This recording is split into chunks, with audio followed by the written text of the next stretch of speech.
Hi! In front of me is CUBOT R19 and today I would like to show you how you can set up an alarm clock on this device.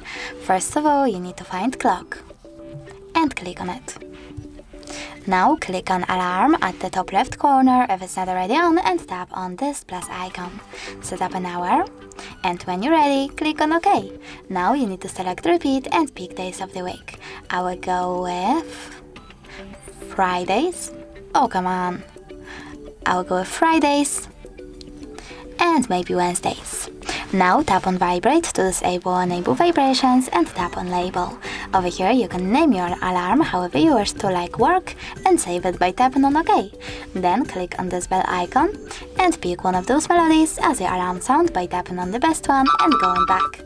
You can also just add new and pick music from your device by selecting one of those sources, like downloads, tapping on the song and going back.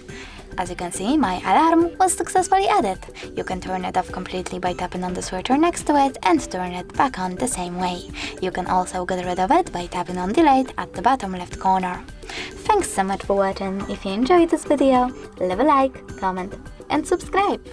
Bye!